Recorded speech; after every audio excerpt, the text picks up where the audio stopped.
En ce moment, nous avons réclamé du gouvernement le retrait, exigé du gouvernement le retrait immédiat de l'arrêté portant augmentation donc des prix des hydrocarbures du Tchad, l'arrêté donc du 14 février 2024. Nous avons accordé un délai de 24 heures, 48 heures au gouvernement pour qu'il le retire.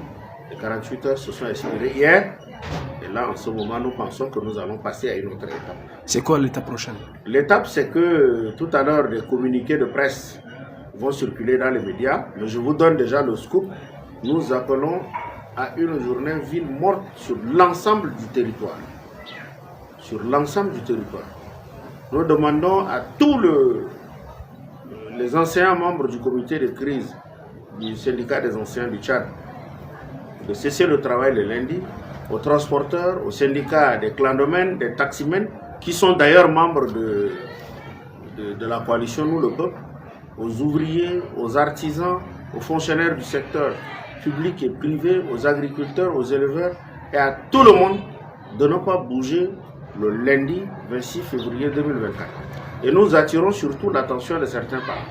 Tout parent qui laissera son fils aller à l'école le lundi prendra l'entière responsabilité de tout ce qui adviendra. Qu'est-ce qui adviendra? Nous ne sommes pas en train de rigoler. C'est 10 journées ville morte. Tous ceux qui vont s'offrir à la trahison, tous ceux qui vont tenter de montrer qu'ils sont plus royalistes que le roi, affronteront peut-être la rigueur de la rue, parce qu'il y a d'autres organisations qui sont en train d'appeler à des actions plus conséquentes. Et nous appelons simplement à la ville morte et nous demandons aux gens d'observer. S'ils n'observent pas et qu'il leur arrive quelque chose, ils sont responsables eux-mêmes. Nous leur demandons de rester chez eux. Eh bien, le gouvernement a déjà interdit la manifestation du groupe de concertation des acteurs politiques du GCAP, prévu samedi prochain, contre la hausse des carburants. Est-ce que ça vous inquiète? Ça ne nous inquiète pas. Je pense que le gouvernement n'est pas sur le chemin de la légalité. Le gouvernement n'y est pas parce que la constitution de notre République est claire. La constitution de notre République donne droit aux citoyens de désobéir et de résister à l'arbitraire. D'accord? Cette mesure prise pour augmenter le prix des hydrocarbures est antisociale, elle est arbitraire et il est du droit du citoyen de résister à cette mesure. Pourquoi elle est antisociale? Il est antisocial parce qu'une mesure comme ça entame la vie des gens. Parce que vous comprenez que quand on augmente le prix des hydrocarbures, ça impacte directement la vie des populations. Tout le monde utilise les hydrocarbures. Même le piéton utilise de l'essence parce qu'il paye le taxi ou le mototaxi, ou alors il paye le transport interurbain ou urbain. Et donc quand il y a une hausse de prix, ça impacte son pouvoir d'achat. Nous sommes dans une zone urbaine, nous sommes dans un pays qui dépend à 70% de l'importation. Et donc tout ce que nous consommons en N'Djamena comme dans les grandes villes du pays, parce que vous savez que nous avons une balance commerciale déficitaire, et tout ce que nous consommons vient de l'importation. Et donc l'importation, ça nécessite l'usage des hydrocarbures, l'essence, le gasoil et tout ce que vous connaissez. Et quand le prix augmente, le transporteur est obligé d'augmenter lui aussi le prix de transport.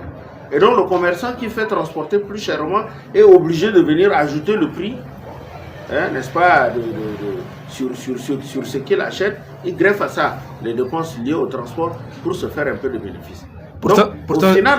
Au final, c'est le consommateur qui paye. Mais en tant que consommateur, son pouvoir d'achat n'a pas changé. Et donc ça bouleverse en quelque sorte sa vie. Et donc ça touche au social. Logiquement, dans ces conditions-là, le gouvernement devrait procéder à de larges concertations pour que nous trouvions ensemble des mesures d'accompagnement. Comme c'est le cas au Cameroun, où il y a eu 3 mois de discussion avec les forces vives de la nation, avec les syndicats, avec les consommateurs, avec toutes les couches sociales, pour parvenir à l'augmentation. Ici, le gouvernement parle que les recettes seront reversées aux couches vulnérables.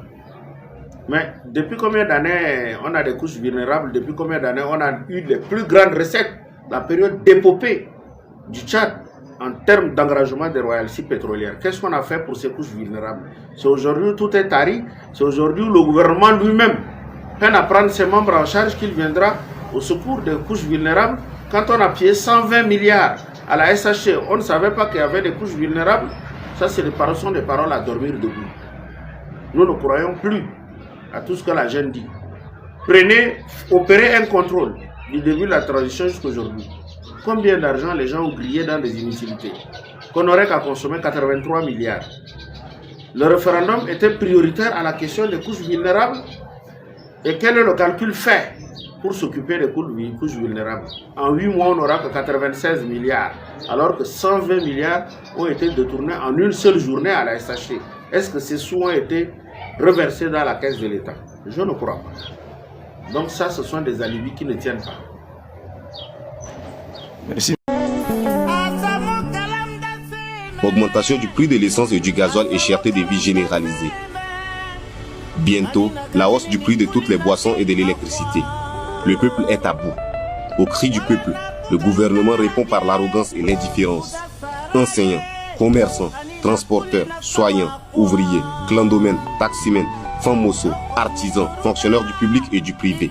Peuple tchadien tout entier, pour notre dignité, observons massivement une journée ville morte le lundi 26 février 2024 sur toute l'étendue du territoire. Nous, le peuple, faisons entendre notre voix pour des lendemains meilleurs.